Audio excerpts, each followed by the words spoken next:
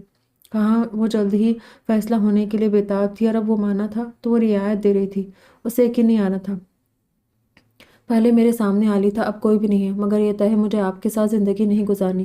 آپ مان گئے؟ جب بھی امی اور بابا جانی مانے میں اطلاع کر دوں گی۔ آپ کو اپنے وعدے کی پاسداری کرنا ہوگی۔ کتنا دو ٹوک انداز تھا سالک کی مکمل نفی کرتا ہوا۔ اس نے مزید کچھ نہیں کہا تھا، صرف سر ہلا دیا تھا۔ اس کے بعد ایک خاموشی تھی اور یہ خاموشی 8 سال پر محیط ہو گئی تھی۔ وہ پہلے نیو یارک پہنچا تو دل پڑھائی میں نہ لگا۔ آخری سال تھا مگر وہ بمشکل وہاں 2 ماہ ہی گزار پایا تھا۔ کامران کو کسی فلیٹ کی تلاش تھی، اسے اپنا فلیٹ دے کر وہ وہاں سے واشنگٹن نکل گیا۔ پاکستان سے اپنے ساتھ اچھی خاصی رقم لایا تھا، نہ جانے کہاں کہاں گھومتا رہا۔ رقم ختم ہوئی تو غم روزگار نے آ لیا۔ مختلف چھوٹی موٹی جابز کرتا رہا۔ پھر اس دوران اس کی ملاقات ایک لیزا نامی لڑکی سے ہوئی۔ وہ تو پہلے ہی چوٹ کھایا ہوا تھا۔ اس کے ساتھ وقت گزارنے لگا۔ کسی میوزیکل گروپ میں ڈانسر تھی۔ اس کو اپنے گروپ کے ساتھ انگلینڈ شو کرنے جانا تھا، اسے بھی اپنے ساتھ لے گئی۔ اس سے بہت شدت سے محبت کرتی تھی، مگر باوجود کوشش کے سالک اپنے دل سے اسوا کو نہیں نکال پایا۔ محض دوستی کا رشتہ نبھاتا رہا۔ کئی بار اس نے شادی کا کہا، مگر وہ ہر بار ٹال گیا۔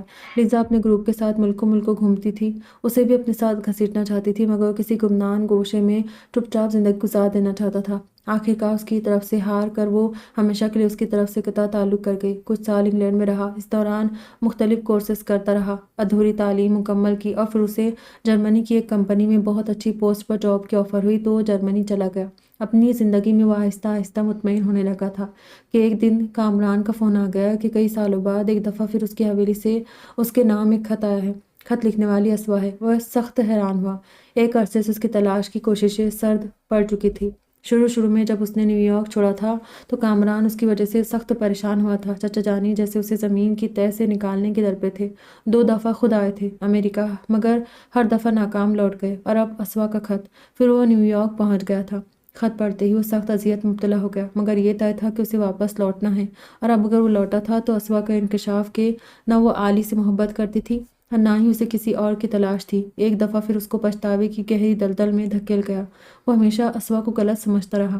وہ بہت گہری لڑکی واقع ہوئی، کہتی کچھ تھی، کرتی کچھ تھی۔ اب اس کا رویہ، روپ، وہ ایک دفعہ پھر الجھ گیا۔ ماضی کی یادوں سے نکلا تو احساس ہوا وہ کتنا کچھ غلط کر چکا تھا۔ اسوا کا کہاں کہاں قصور تھا، ایک دم سب واضح ہونے لگا، مگر اب بھی اس کی انتہا درجے کی نفرت اس کی سمجھ سے بالاتر تھی۔ علی کے واقعے سے پہلے بھی وہ بے حد متنفر رہتی تھی۔ اس سے بعد میں جو کچھ بھی وہ کرتی یا کہتی رہی، وہ تو اس کا رد عمل تھا۔ انصاف سے ہر پہلو پر غور کیا تو احساس ہوا وہ کہیں بھی غلط نہیں تھی۔ کالی گہری رات ہر طرف چھائی ہوئی تھی۔ کھانا کھانے کے بعد وہ کمرے میں آ گیا تھا۔ اسوا کتنی وقت گزرنے کے بعد کمرے میں نہیں آئی تھی۔ وہ یوں ہی منتظر رہا، نہ جانے کب آنکھ لگی۔ اپنی طرف سے تو وہ اسوا کا انتظار کر رہا تھا۔ یوں ہی اس کی آنکھ کھلی تو کچھ دیر خالی اس ذہنی کی کیفیت میں لیٹا رہا۔ آنکھیں جب دیکھنے کے قابل ہوئی تو چونکا۔ اپنے وجود سے مس کرتا دوسرا وجود بلا شبہ اسوا کا تھا۔ اس کا بازو سالک کے سینے پر تھا۔ اس نے ہاتھ ہٹانا چاہا مگر ہٹا نہ پایا۔ کانچ کی چوڑیوں سے سجا خوبصورت سفید بازو ہلکی مدھم روشنی میں بہت بھلا لگ رہا تھا۔ اس کا سر اس کے کندھے سے چھو رہا تھا، چونکہ اسے سوچتے سوچتے ہی سویا تھا۔ اب سے یوں اپنے اس قدر قریب دیکھ کر دل ایک دم خوش ہو گیا تھا۔ وہ گہری نیند میں غرق تھی۔ سالک نے اپنا دایاں بازو اس کے کمر کے گرد لپیٹ دیا۔ اپنی کیفیت، اپنے جذبات بہت بھلے لگ رہے تھے۔ میں جانتا ہوں میری غلطی ناقابل معافی ہے، مگر میں تمہارا اعتماد جیتنے کی کوشش ضرور کروں گا۔ تم جو میری زندگی ہو، بھلا تم سے جدا ہو کر میں جی سکتا ہوں؟ کبھی نہیں۔ اسی لیے تو نیو یارک چھوڑ دیا کہ کہیں تم مجھے میرا وعدہ یاد نہ دلا دو۔ ملکوں ملکوں گھوما ہوں، برسوں خاک چھانی ہے، صرف اور صرف تمہارے لیے۔ اس کی پیشانی پر اپنے ہونٹ رکھتے ہوئے عجیب کیفیت میں غرق تھا۔ کمرے کی تنہائی، اپنے رشتے کا استحقاق، سحر انگیز ماحول اور اپنی گزشتہ غلطیاں سب اسے اپنے حصار میں مقید کر رہی تھی۔ I am sorry, really sorry. بہت نرمی سے اس نے اسے خود سے مزید قریب کر لیا، یوں کہ دونوں کے دل ایک ساتھ دھڑکنے لگے تھے۔ وہ اسوا سے کھل کر ہر مسئلے پر بات کرنا چاہتا تھا۔ وہ اپنے رشتے کو ایک واضح شکل دینا چاہتا تھا۔ اسوا کی زندگی میں کوئی نہیں تھا۔ یہ خیال اس کی روح تک کو سرشار کر جاتا تھا۔ وہ کتنا ہلکا پھلکا ہو گیا تھا، یہ بھی بھول گیا تھا کہ اس نے اسوا سے کوئی وعدہ بھی کیا تھا۔ دوسری طرف اسوا شاید سب سمجھ رہی تھی، اس سے بچنے لگی تھی، کنی کترانے لگی تھی، کچھ کہنے کا کبھی موقع ہی نہیں دیتی تھی۔ رات کو بھی دیر سے جب وہ سو جاتا تھا تب کمرے میں آتی تھی، جب اٹھتا تھا تو اس کے ساتھ سو رہی ہوتی تھی۔ اس دن وہ کچن مصروف تھی، شومے قسمت کے کوئی ملازم بھی موجود نہیں تھا۔ وہ پانی پینے آیا جب وہ اسے کچن کے دروازے پر دیکھ کر ٹھٹکی تھی، پھر نظر انداز کر کے اپنے کام میں مصروف ہو گئی۔ ایک گلاس پانی مل جائے گا؟ اسے متوجہ نہ دیکھ کر کہا تو فریج بند کر کے چولہے کے پاس جا کر کھڑی ہوئی، جیسے سنا ہی نہ ہو۔ اسوا، وہ کچھ کہنا چاہتا تھا کہ اس نے تیزی سے ایک طرف پڑا گلاس اٹھا کر پانی بھر کر اسے لا پکڑایا۔ سالک نے گلاس تھاما تو وہ واپس چولہے کے پاس جا کھڑی ہوئی۔ مجھے تم سے بات کرنی ہے، پلیز کچھ دیر کے لیے کمرے میں چلو۔ اس نے اپنا مدعا بیان کیا۔ مگر مجھے آپ سے کوئی بات نہیں کرنی، میرا وقت ضائع مت کریں، جائیں آپ یہاں سے۔ ہلکے سے جواب ملا تھا، جسے وہ بمشکل خود کو برداشت کر رہی ہو۔ اسوا، ریئلی سوری، میں، اس نے کچھ کہنا چاہا تو خونخوار انداز سے لیے پلٹی۔ نہیں سالک صاحب، بس ایک لفظ بھی نہیں۔ آپ کی یہ سوری میری ذات پر اچھالا گیا کیچڑ نہیں دھو سکے گی۔ آپ کی ندامت مجھے باکردار ثابت نہیں کر سکے گی۔ میں نے ہر الزام سہ لیا، تمغے کی طرح اپنے سینے پر سجا لیا، اس لیے نہیں کہ کسی آج کے دن کے لیے کہ آپ صرف سوری کے چند الفاظ میری ذات خرید لے۔ آپ نے جو دیکھا نا وہ جھوٹ تھا، نہ علی سے محبت میری جھوٹ تھی۔ ہاں اگر کچھ جھوٹ تھا تو ہمارے درمیان یہ تعلق ہے۔ میں نے پہلے بھی کہا تھا کہ میرے دل میں اور میری زندگی میں آپ کے لیے قطعی گنجائش نہیں ہے، تو پلیز میرا ضبط مزید مت آزمائے۔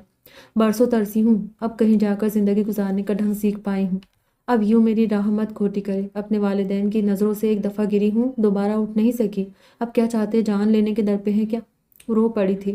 یہاں آنے کے بعد وہ پہلی دفعہ اس کے سامنے یوں ضبط کھوئی تھی۔ اس کا دکھ بہت بڑا تھا، وہ چپ سادھ گیا۔ سالک کو اپنی زیادتیاں بہت بری لگی تھی۔ I hate you, really I hate you. میں جانتی تھی کہ آپ مجھے ناپسند کرتے ہیں۔ میں یہ بھی جانتی تھی کہ آپ کی پسند میں نہیں کوئی اور ہے۔ آپ نے بی بی جان سے میرے نکاح کرنے پر بہت اعتراض کیا۔ مجھے نہ جانے کیا کیا کہتے رہے۔ میں واقعی بہت پاگل تھی۔ زندگی میں آپ کے علاوہ کچھ اور دکھائی نہیں دیا تھا۔ میں تو صرف آپ کے قریب رہنا چاہتی تھی، کسی نہ کسی بہانے سے لیے چھوٹی موٹی حرکتیں کر جاتی تھی۔ مجھے نہیں معلوم تھا اس کی اتنی بڑی سزا دیں گے۔ مجھے تو صرف یہ غصہ تھا کہ مجھے برا بھلا کہتے ہیں اور خود کسی اور لڑکی کو پسند کرتے ہیں۔ اسی لیے آپ کو چڑھانے لگی تھی تاکہ یہ جو زبردستی کا تعلق قائم ہوا ہے یہ ختم ہو جائے۔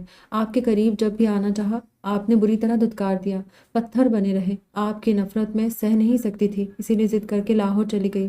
اگر مجھے علم ہوتا کہ آپ کی نفرت اتنی گہری ہے، مجھے یوں ذلیل و رسوا کرے گی، کبھی لاہور نہ جاتی۔ میں جو پاگلوں کی طرح آپ کو صرف پوچھتی تھی، شدید نفرت کرنے لگی۔ میرا اعتماد، میرے ماں باپ، ان کی محبت، سب کچھ مجھ سے چھین لیا۔ وہ علی جس کا نام میری رسوائی کا سبب بن گیا، وہ تو مجھے صرف بھائیوں کی طرح عزیز تھا۔ وہ مجھے بہن کا مان دیتا تھا، پھر میں اس کی محبت اور خلوص کو کیسے نظر انداز کر دیتی؟ اور یہی میری غلطی تھی، اور آپ نے اسی غلطی سے فائدہ اٹھایا۔ اتنی زیادہ نفرت کرتے تھے تو کیا کہاں ہوتا؟ میں خود اپنا کوئی بندوبست کر لیتی، مگر یوں رسوا نہ کرتے۔ وہاں تو میں چہرہ چھپا کر شدت سے رو رہی تھی۔ وہ نہ جانے کیا کیا کہہ رہی تھی۔ سالک کو تو اپنے بدن سے جان نکلتی محسوس ہوئی۔ اتنی بدگمانیاں اس نے کب نفرت کی تھی؟ بس چند اعتراضات تھے اور وہ اعتراضات کو ان رخ پر لے گئی، اتنا کچھ سوچ لے گئی۔ اتنی نفرت و ششدر تھا اس نے تو کبھی سوچا بھی نہ تھا۔ وہ یوں سوچے کہ وہم گمان میں بھی نہ تھا۔ اسوا وہ آگے بڑھا تو اسوا پیچھے ہٹ گئی، سر نفی میں ہلا گئی۔ نہیں سالک، آپ نے صرف اپنی نفرت کا اظہار کیا تھا، مگر مجھ سے سب کچھ چھین لیا۔ وہ محبت جو بچپن سے اپنے دل میں سینچتی چلی آئی تھی، آپ کی نفرت اسے کھا گئی۔ میرا بس نہیں چلتا تھا کہ میں کیا کر ڈالتی۔ ان دنوں صرف ایک ہی ضد تھی کہ مجھے طلاق لینی ہے۔ پھر آپ بھی مان گئے۔ دل میں خوش فہمی تھی کہ شاید آپ سختی سے رد کر دے اس تقاضے کو، مگر چپ ہو گئی۔ سالک نے اسے کندھوں سے تھام لیا، لرزتا وجود اور لرزنے لگا۔ اس نے خود میں بھیج لیا۔ اسوا، سالک کے لب کپکپائے تھے سے آپ چلے گئے۔ میں لمحہ لمحہ مری، ہر ایک کی نظر میں مجرم تھی، میں گنہگار تھی۔ بابا جانی نے کبھی بلایا نہیں، امی جان نے کبھی پاس بٹھا کر کوئی بات نہیں کی۔ اگر بی بی جان نہ ہوتی تو یہ 8 سال مجھے مار دیتے۔ جینے کی خواہش تو جیسے پہلے ہی ختم ہو چکی تھی۔ آپ کا یوں گمنام ہو جانا مزید حوصلے پست کر گیا۔ میری جو ضد تھی کہ صرف طلاق لینی ہے، وہ جیسے کہیں مٹ گئی تھی۔ چند ماہ سے ایک خیال مسلسل آ رہا تھا کہ شاید آپ میری طرف سے کسی پیش رفت کے منتظر ہو۔ بی بی جان کا ہارٹ اٹیک تو صرف بہانہ تھا۔ میں ضبط نہ کر سکی، ادھورے ایڈریس پر خط لکھ دیا۔ کیا لکھتی، ہمارے درمیان کچھ تھا ہی نہیں۔ بی بی جان کی طرف سے پریشان کرنا بھی نہیں چاہتی تھی، بس وہی بھولا بسرا وعدہ یاد آ گیا۔ یہی سوچ کے اگر آپ کی نفرت اتنی ہی گہری ہے تو میری نفرت کو انجام تک پہنچانے کے لیے تو ضرور آئیں گے۔ اللہ سے دعائیں مانگی تھی اور آپ آ گئے، مگر میری ذات کا سارا حوصلہ آپ کو دیکھتے ہی جیسے کہیں کھو گیا تھا۔ لمحوں میں دل اس خوف میں مبتلا ہو گیا کہ آپ اب مجھے طلاق دے دیں گے۔ میں یقین دلاتی ہوں میں آپ کی زندگی میں کبھی مداخلت نہیں کروں گی، مگر خدارا مجھے اپنے والدین کی نظروں میں اب رسوا نہ کریں۔ مجھے میری زندگی جینے دے۔ برسوں حوصلہ کیا ہے، پھر زندہ ہوئی ہوں۔ اب میرے رہ سہے بھروسے کی عمارت مسمار مت کرے۔ مجھے طلاق نہیں چاہیے، کبھی نہیں۔ سالک خود پشیماں ہو گیا۔ وہ برسوں چپ رہی تھی، آج کھلی تھی۔ طلاق کے خوف نے اسے بولنے پر مجبور کر دیا تھا۔ وہ سب کچھ جو برسوں سے بلکہ بچپن سے دل کے نہا خانوں میں چھپا ہوا تھا، وہ ایک ایک کر کے کہتی گئی۔ وہ کیا سوچتا رہا تھا اور کیا نکلا تھا؟ سالک کی وہ حالت تھی کہ بیان کرنا مشکل تھا۔ اس سے اتنی محبت کرتی تھی، یقین نہیں آ رہا تھا۔ اس قدر جذباتی تھی، گزرے واقعات فراموش کر دینے والے نہ تھے۔ اس کا کہا ایک ایک لفظ سچا معلوم ہو رہا تھا۔ سالک کا دل مانتا جا رہا تھا، نادم ہوتا جا رہا تھا۔ اسوا پھپھو کے ہاں گئی ہوئی تھی، 1 ہفتہ ہونے کو آیا تھا۔ اس کی غیر موجودگی سب کو کھٹک رہی تھی، سبھی اسے مس کر رہے تھے، اور وہ تھی کہ اپنے دل کا سارا غبار نکال کر سالک کو کچھ بھی کہنے کا موقع دیے بغیر اگلے دن بی بی جان کے ساتھ پھپھو کے ہاں چلی گئی۔ بی بی جان تو 2 دن رہ کر آ گئی، مگر وہ وہیں رہ گئی۔ اس کی غیر موجودگی سب سے زیادہ سالک کو محسوس ہو رہی تھی۔ وہ جب سے آیا تھا اس کا ہر کام خاموشی سے سر انجام دے رہی تھی۔ جب سے گئی تھی کمرے میں بے ترتیبی سی پھیلتی جا رہی تھی، کپڑوں سے لے کر کھانے تک بغیر اس کے کہے ہر چیز حاضر کر دیتی تھی۔ خاموشی سے بس صرف اتنا جتا دیتی تھی کہ وہ بی بی جی یا چچی جان کے کہنے پر یہ سب کر رہی ہے، مگر اب ہر بات روز روشن کی طرح عیاں ہوتی جا رہی تھی۔ وہ جو الجھتا رہتا تھا، اسوا تو اپنے دل کا غبار نکال کر منظر سے ہٹ گئی، مگر اسے پشیمانی و پچھتاؤں کے گہرے سمندر میں دھکیلتی جا رہی تھی۔ اس کا ایک ایک آنسو، ایک ایک لفظ انی کی طرح دل میں چبھتا جا رہا تھا۔ کسی پل قرار نہ تھا، کسی پل چین نہ تھا۔ جو سوچا تھا وہ کیا نکلا تھا، اور جو سامنے آیا وہ کبھی تصور بھی نہیں کیا تھا۔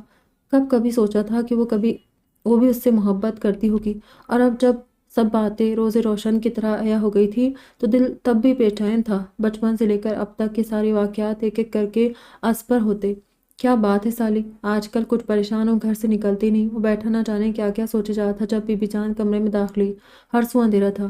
انہوں نے لائٹس آن کی۔ وہ فوراً سیدھا ہوا۔ بی بی جان اس کے پاس آ کر بیٹھ گئی۔ نہیں، ویسے ہی کوئی کام تھا کیا؟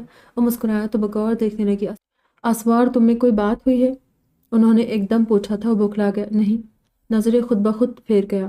میں نے فون کیا تھا، ڈرائیور کو بھی بھیجا، وہ آ ہی نہیں رہی۔ آج پھر فون کیا تو کہہ رہی تھی 2-3 ہفتے رہے گی۔ انہوں نے آگاہ کیا تو دیکھے گیا۔ کیا بات ہے میرے بچے، مجھے نہیں بتاؤ گے؟ تم دونوں مجھ سے چھپے ہوئے نہیں ہو۔ اب کیا مسئلہ ہے؟ وہ بڑی محبت سے، توجہ سے لگاوٹ کا مظاہرہ کیے پوچھ رہی تھی۔ نہیں بی بی جان، کوئی مسئلہ نہیں ہے، اب تو جیسے سارے مسئلے حل ہو گئے۔ وہ بدقت تمام مسکرا دیا تھا، مگر افسردہ تھا۔ مسکراہٹ میں کوئی رنگ نہیں تھا۔ مجھ سے چھپا رہے ہو؟ مجھ سے؟ انہوں نے جیسے اسے سچ کر دیا تھا۔ کیا بتاؤں بی بی جان؟ نادم سا جھکا کر رہ گیا۔ وہی جو اسوا کے یہاں سے جانے کا سبب بنا ہے۔ قسم لے لے بی بی جان، میں نے اسے نہیں بھیجا، مجھے تو علم بھی نہیں تھا۔ یہی تو پوچھ رہی ہوں، کیوں علم نہیں تھا جبکہ تمہیں پتہ ہونا چاہیے تھا۔ ان کا لہجہ اب سخت ہو گیا تھا، باس برس کرتا ہوا۔ بی بی جان، اچھا ہوا ہے وہ منظر سے غائب ہے۔ اگر وہ یہیں رہتی تو شاید میں یکسوئی سے اپنی غلطیاں کبھی اخذ نہ کر پاتا۔ بی بی جان چپ رہی، پھر اس نے شروع سے لے کر آخر تک سب کہہ سنایا۔ بی بی جان کی بھی وہی کیفیت تھی جو اس کی ہوئی تھی۔ اسوا کی زبانی سب سن کر وہ بھی شاکڈ تھی۔ بہت برا کیا بچے، بہت برا۔ وہ جذباتی تو شروع سے ہی تھی، اتنے بڑے الزام کو اپنے سر لے لیا۔ کبھی ایک لفظ نہ کہا، یہی ظاہر کرتی رہی کہ جیسے وہ چپ ہو گئی۔ آنسو ایک ایک کر کے بہنے لگے۔ بی بی جان، میں خود میں حوصلہ نہیں پاتا کہ اس کی طرف قدم بڑھاؤں۔ میں بہت شرمندہ ہوں، میری وجہ سے، صرف میری وجہ سے وہ اپنے والدین کی نظروں میں گر گئی۔ اس نے بی بی جان کی گود میں سر رکھ لیا۔ شروع سے ہی وہ اس کے ہر راز کی امین تھی، اس کے ہر دکھ سکھ میں اس کے ساتھ رہی تھی۔ اب بھی اس کے بالوں میں انگلیاں پھیرنے لگی۔ بس میرے بچے، کچھ غلطیاں انسان دانستہ کرتا ہے اور کچھ نادانستگی میں سرزد ہو جاتی ہے۔ اگر یہ غلطیاں نہ کرے تو اسے زندگی کی قدر نہ ہو۔ یہ آزمائشی یہ غلطیاں اسے سبق سکھاتی ہے۔ شرمندہ ہو کر کمرے میں بند ہونے سے کچھ نہیں ہوگا۔ وہ سب کچھ کہہ کر اپنے دل کا غبار نکال چکی ہے۔ تم بھی سب کچھ بھول کر قدم بڑھا کر اسے لے آؤ۔ وہ شاید تمہاری راہ دیکھ رہی ہے۔ میں نے کہا تھا نا، بہت اچھی ہے، تم نے دیکھ بھی لیا ہے۔ بس تم دونوں ایک دوسرے کو سمجھنے کا موقع ہی نہیں ملا۔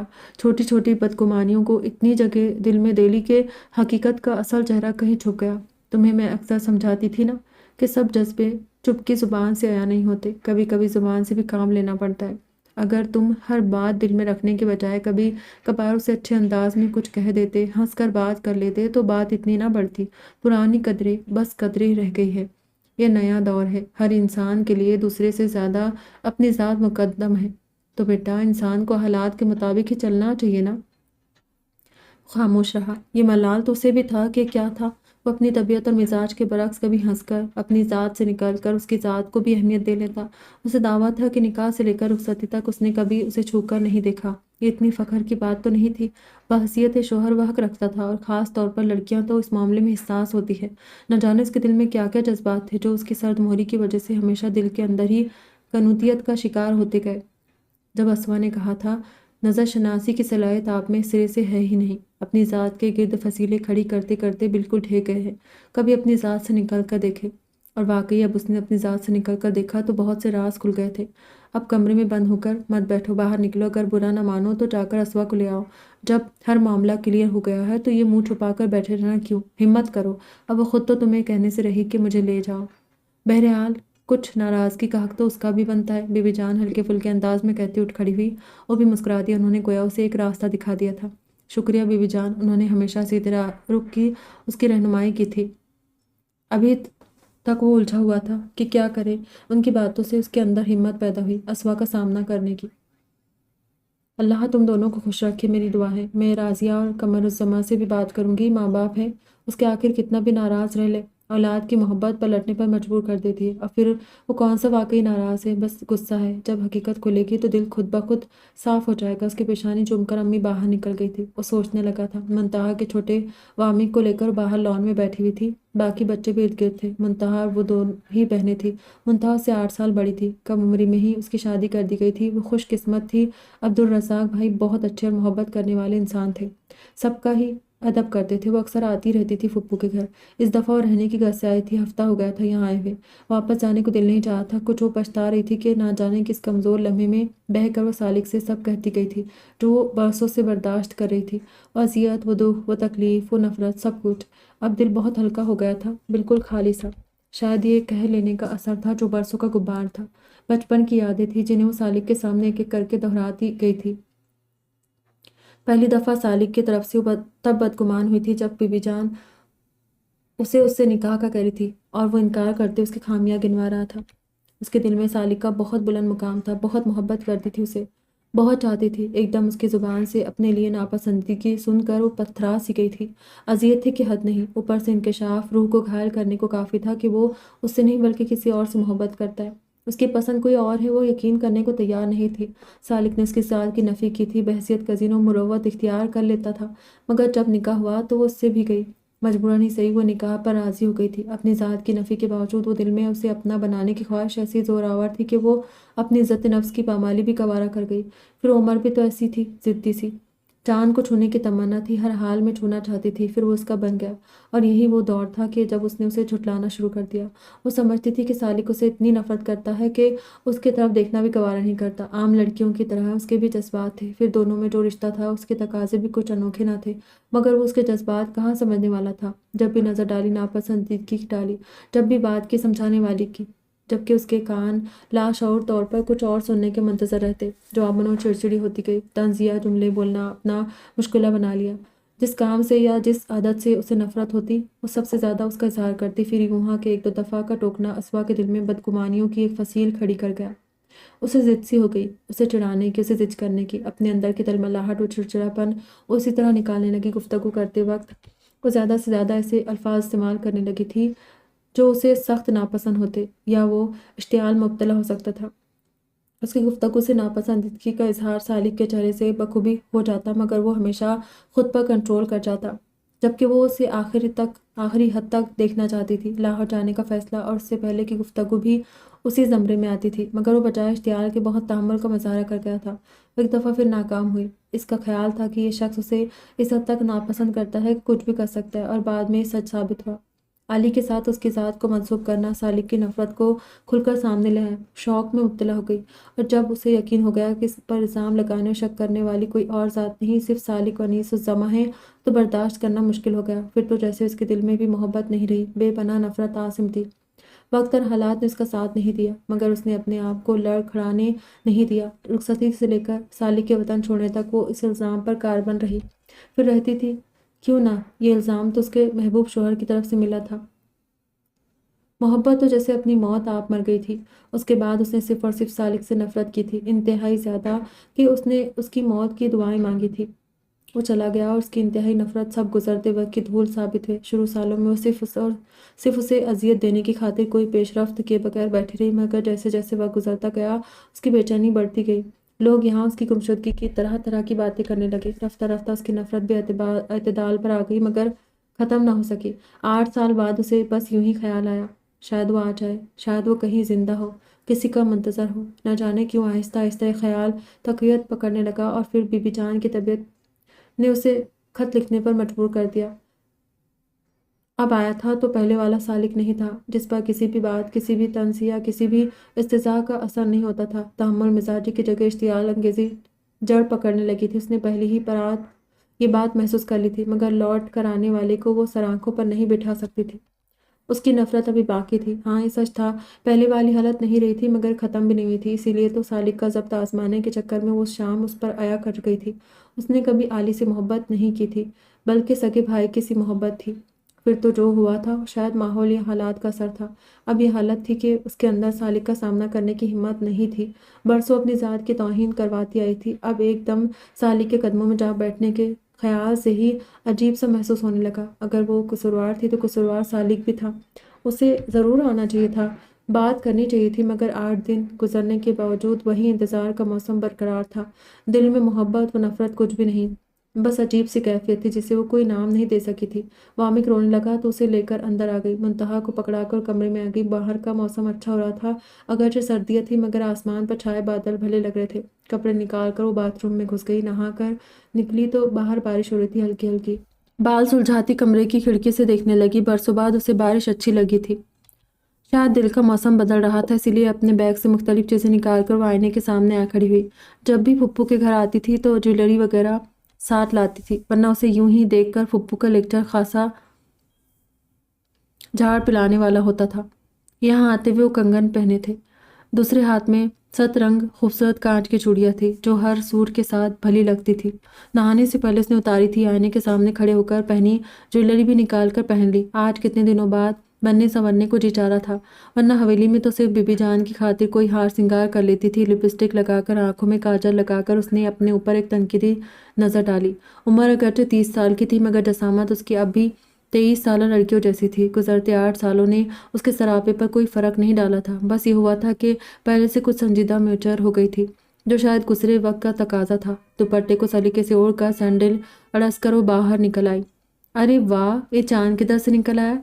بلیک سوٹ میں اس کی سفید رنگت چاندنی کی طرح چٹک رہی تھی۔ منتہا نے اسے دیکھتے ہی چھیڑا اور چھینپ سی گئی۔ لگتا ہے سالک نے تمہیں پہلے ہی اپنی آمد کی اطلاع دے دی تھی۔ اس کے سجے سجائے سراپے پر پیار بھری نگاہ ڈال کر منتہا نے مزید کہا تو حیران ہوئی۔ کیا سالک کہاں ہے وہ؟ اس نے چونکتے پوچھا۔ ڈرائنگ روم میں امی کے ساتھ بیٹھے ہوئے ہیں، ابو بھی وہی ہیں۔ وہ ہونٹ کچلنے لگی۔ شاید تمہیں لینے آئے ہیں، میں تمہارے کمرے میں گئی تھی پر تم تو باتھ روم میں تھی۔ اس کا دل خوش فہمیوں میں گھرنے لگا۔ مجھے لینے؟ منتہا ہنس پڑی۔ اچھی لگ رہی ہو، بلکہ بہت پیاری۔ سالک سے نظر اتروا لینا کہیں۔ وہ اسے چھیڑ رہی تھی اور اس کا دل خود بخود سمٹنے لگا، چہرہ سرخ ہو گیا تھا۔ وہ بھی اپنی کیفیت پر حیران ہوئی۔ تو کیا دماغ نے اتنی جلدی ہار مان لی ہے؟ اس نے خود سے کہا۔ ہاں، وندہ سے کوئی چیخا۔ وہ ڈر گئی، جبکہ ابھی وہ وقت لینا چاہتی تھی۔ چلو اندر، تمہارا انتظار کر رہے ہوں گے۔ اس پر جملے اچھالتے کمرے کی طرف چلی گئی۔ وہ لرزتی ٹانگوں سمیت اندر داخل ہوئی، پھپھا جان کے ساتھ مصروف تھا۔ سالک نے اس کو دیکھا۔ السلام علیکم۔ حیرت زدہ رہ گیا، نہ جانے کیوں دل اندر ہی اندر خوف میں مبتلا تھا کہ اگر اس نے جانے سے انکار کر دیا یا پھر اس کے بڑھے ہوئے ہاتھ کو جھٹک دیا تو۔ لیکن اسوا کا سلام کرنا اور حلیہ دونوں برعکس تھے۔ اس نے سر ہلا دیا۔ وہ ایک طرف پھپھو کے ساتھ بیٹھ گئی۔ گلاس وال سے باہر دیکھا بارش رکی ہوئی تھی۔ اسوا کو کچھ اور دن رہنے دیتے تم، کافی عرصے بعد آئی بچی۔ وہ شاید اپنی آمد کا مقصد بتا چکا تھا۔ پھپھو نے اسے دیکھتے ہی کہا تو اس نے اسوا کو دیکھا جیسے جاننا چاہ رہا ہو کہ اس کی کیا مرضی ہے، چلنا چاہتی ہے نہیں۔ ہم پھر آ جائیں گے، فی الحال جانے دے۔ اسوا خاموش تھی۔ اسی نے کہا کھانا تو کھا کر جاؤ گے نا؟ انہوں نے پوچھا تو اس نے نفی میں سر ہلایا۔ نہیں، موسم کا کچھ پتہ نہیں، دوسرا ہے کہ میں گھر بتا کر نہیں آیا، کھانے تک نہیں رک سکتا، شہر گیا ہوا تھا، راستے میں آ گیا ہوں۔ بی بی پیچھے پریشان ہو رہی ہوگی، ابھی تو بارش رکی ہوئی ہے، پتہ نہیں کب شروع ہو جائے۔ اسوا انگلیاں چٹکھائے تھی جبکہ وہ سہولت سے کہہ تھا۔ یہ خوب کہی تم نے، پہلی دفعہ تم دونوں اکٹھے میرے گھر میں ہو، ایسے کیسے جانے دو؟ پھپھو کھانا نہ کھانے والی بات پر ناراض ہوئی۔ موسم خراب نہ ہوتا تو شاید رک جاتا، پھر کبھی صحیح، اب تو انشاءاللہ آتے رہیں گے۔ اسوا نے ایک دم سر اٹھا کر اسے دیکھا، وہ بھی ادھر ہی متوجہ تھا۔ فوراً نظروں کا زاویہ بدل گئی۔ دل نے گویا ایک دم لے بدلی تھی۔ کیا واقعی سب کچھ بدل چکا ہے؟ ٹھیک ہے، جیسے تمہاری مرضی، پھپھو نے کہا تو اس نے اسوا کو دیکھا۔ اسوا تیار ہو چلے؟ یوں کہہ رہا تھا جیسے پہلے سے اس کے ساتھ پروگرام طے ہو۔ ایک دم چونک کر دیکھا، پھر سر اس بات میں ہلا دیا۔ میں بیگ لے آؤں؟ وہ باہر نکل گئی تھی۔ پھپھو کے ہاتھ سے بھی نکلتے کافی دیر ہو گئی۔ آسمان پر بادل ایک دفعہ پھر چھانے لگے تھے، ہر طرف اندھیرا ہونے لگا۔ وہ اس کے ساتھ جیپ میں فرنٹ سیٹ پر بیٹھی بالکل خاموش تھی۔ خاموش تو وہ بھی تھا مگر معنی خیز سی خاموشی، دونوں اطراف سے کچھ کہہ رہی تھی۔ نظر انداز کیے اپنا دھیان تیز طوفانی ہوا کی طرف مبذول کیے ہوئے تھی۔ موسم کے تیور خطرناک تھے، پھر بارش کا بھی کوئی بھروسہ نہیں تھا۔ ابھی تھوڑا ہی فاصلہ طے ہوا تھا کہ پھر تیز بارش شروع ہو گئی۔ وہ ہراساں سی ہو گئی۔ باہر طوفانی بجلی کڑک چمک رہی تھی۔ ایسے موسم سے ہی ہمیشہ یہ اسوا کی جان نکلتی تھی۔ وہ ایک دم پردے برابر کر کے سالک کی طرف سمٹ گئی۔ پلیز یہ پردے آگے کر دے، باہر بجلی کڑک رہی ہے۔ خوف سے کپکپاتی آواز۔ سالک نے چونکا سے دیکھا، گاڑی کا ماحول بھی تاریک سا ہو رہا تھا، ایسے میں اسما کا چہرہ چاند کی طرح چمک رہا تھا۔ اس نے اپنی طرف کے پردے برابر کیے تو کچھ سکون ہوئی۔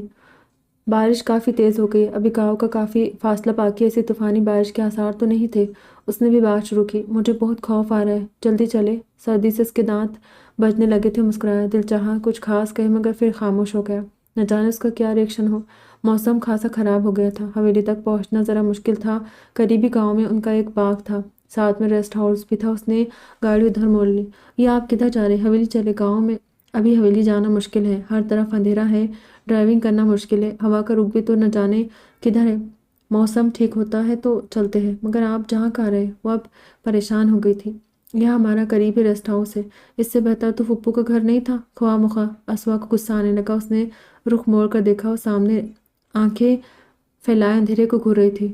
چہرے پر ایک ناگواری رقم تھی، ہونٹ ایک دوسرے میں بھینچے ہوئے تھے۔ وہ چپ رہا۔ چوکیدار نے ریسٹ ہاؤس میں پہنچتے ہی گیٹ کھول دیا۔ وہ گاڑی اندر لے آئے۔ آؤ۔ گاڑی سے اترتے اس نے اسوا سے کہا تو چپ چاپ اتر آئی۔ برآمدے تک پہنچتے وہ اچھی خاصی بھیگ گئی تھی۔ نواز خان، کمرہ کھول کر دو اور گاڑی سے سامان لے آؤ، احتیاط سے۔ ملازم جو کہ چوکیدار تھا فوراً دروازہ کھول دیا۔ وہ ہاتھ مسلتی اندر چلی آئی۔ سالک ساتھ ساتھ تھا۔ اس سائڈ پر کمرہ ہے، یہ چابی لے لو۔ سالک نے گلے بال جھٹکتے اپنی جیب سے چابی نکال کر اسے تھمائی تو وہ خاموشی سے اس کے بتائے گئے کمرے میں آ گئی۔ اس نے گیلی چادر اتار کر بستر پر پھیلائی۔ سردی لگ رہی تھی، ابھی وہ سردی کا بندوبست کرنے کا سوچ رہی تھی کہ لائٹ چلی گئی۔ باہر بجلی کڑک رہی تھی، اندر بجلی بھی چلی گئی تھی۔ اسوا کا دل خوف سے سمٹنے لگا۔ سالک! اس کے حلق سے ہلکی سی سسکی نکلی۔ سالک! سالک! وہ بے اختیار پکارے گئی۔ کمرے میں بالکل اندھیرا تھا، ہاتھ کو ہاتھ سجا نہیں دے رہا تھا، مگر بجلی کی کڑک چمک ایک بار پھر چمک کر معدوم ہو جاتی تھی۔ کھڑکی کے شیشے سے یہ منظر بالکل واضح محسوس ہو رہا تھا۔ تبھی کمرے کا دروازہ کھلا اور کوئی اندر داخل ہوا۔ سالک! اس نے پکارا تھا مگر جواب نہ دارد۔ وہ کمرے میں ادھر سے ادھر پلٹی تو کسی سے ٹکرا گئی، ہلکی سی چیخ نکل گئی۔ اسوا! سالک کی آواز انتہائی قریب سے سنائی دی۔ اس کا وجود سالک کے سان میں تھا، اسے کچھ تسلی ہوئی۔ سالک! لائٹ چلی گئی، مجھے بہت ڈر لگ رہا ہے۔ اس کے سینے میں منہ دیے پھوٹ پھوٹ کر رو پڑی۔ دل کی حالت حد سے سوا تھی۔ میں نے نواز خان سے کہا ہے، وہ بندوبست کرتا ہے۔ اپنی جیب سے موبائل نکال کر اس نے اسکرین جلائی تو ہلکی سی روشن ہو گئی تھی جو بہت کم تھی۔ تم سکون سے بیٹھو۔ وہ بستر کے کنارے ٹک گئی۔ چند سیکنڈ بعد کمرہ روشنی میں نہا گیا۔ اسما نے سکون کا سانس لیا۔ جنریٹر آن کیا گیا تھا۔ سالک نے اسوا کو پرسکون ہوتے دیکھ کر حویلی کے نمبرز ڈائل کیے۔ سراج بابا تھے، انہیں مختصراً صورتحال سے آگاہ کر کے ریسٹ ہاؤس میں اپنی موجودگی کا بتا کر فون بند کر دیا۔ شام ہو چکی تھی جبکہ بارش رکنے کے قطعی آثار نہ تھے۔ لگتا تھا جیسے انہیں رات یہیں گزارنا پڑے گی۔ وہ کھڑکی سے ہٹ کر اسوا کی جانب آ گیا جو دوپٹے سے بے نیاز خوبصورت جدید تراش خراش لیے لباس میں خوب جچ رہی تھی۔ چادر بستر پر پھیلی ہوئی تھی، ہاتھوں کو مسلتی وہ کمرے کا جائزہ لے رہی تھی۔ سالک نے آگے بڑھ کر بجلی کا ہیٹر آن کیا، پھر اس کی طرف آ گیا۔ اسوا اس کے سامنے بستر پر بیٹھا۔ وہ صرف چند سیکنڈ دیکھ سکی۔ سالک کی نظروں کی چمک بے تحاشا تھی، جو اس کے لیے حیران کن ضرور تھی مگر ناقابل فہم نہیں۔ جی، وہ صرف یہی کہہ سکی۔ سالک نے اس کے کپکپاتے ہاتھ اپنے ہاتھوں میں تھام لیے۔ ٹھنڈے یخ ہاتھ تھے، وہ نرم ہتھیلیوں کو اپنے ہاتھوں سے رگڑتے حرارت پہنچانے لگا تھا۔ اگر میں تم سے کہوں کہ میں نے تم سے کبھی نفرت کی ہی نہیں، صرف محبت کی ہے، تو تمہارا کیا جواب ہوگا؟ کتنا غیر متوقع سوال تھا۔ وہ شوق رسید دیکھتی رہی۔ آپ کچھ بھی نہ کہہ سکی۔ ہاں اسوا، یہ سچ ہے، میں نے تمہیں کبھی ناپسند نہیں کیا۔ میرے اعتراضات صرف اس حد تک تھے کہ میں تمہیں اپنے آئیڈیل میں ڈھلتا دیکھنا چاہتا تھا۔ میں نے تم سے کبھی بھی نفرت نہیں کی، صرف محبت تھی۔ تب سے جب ہمارا نکاح ہوا، اظہار کرنا میری شخصیت کا حصہ نہیں تھا۔ جو بھی کچھ ہوتا گیا، داستہ یا ناداستہ، نہ اس میں میرا قصور تھا نہ تمہارا، مگر سزا ہم دونوں نے پائی۔ اس کے محبت سے لبریز لہجے میں اس اقرار محبت پر اسوا کی آنکھیں بہنے لگی۔ I am sorry, really sorry. میں نے جان بوجھ کر کبھی بھی تمہیں تکلیف دینا نہیں چاہی۔ عالی والے معاملے پر بھی میں صرف یہی کہوں گا کہ جو بھی کچھ کیا، محبت کی انتہا تھی میری، نفرت کہیں بھی نہیں تھی۔ وہ تو حالات معاملے کو کچھ کا کچھ بنا گئے۔ وہ ایک تسلسل سے رونے لگی تھی۔ سالک نے اپنی انگلیوں سے اس کے تمام آنسو چن لیے۔ کاش تم اپنے دل کی غلط فہمیوں کو پہلے بیان کر دیتی تو آج یہ دن نہ دیکھنا پڑتا، اس نے کہا تھا۔ وہ اپنے ہاتھ کھینچ کر ہاتھوں میں چہرہ چھپا گئی۔ میں نے چچا جان اور چچی جان سے بھی بات کر لی ہے، ہم سبھی شرمندہ ہیں۔ کیا تم اعلیٰ ظرفی کا مظاہرہ نہیں کرو گی، ہمیں معاف نہیں کرو گی؟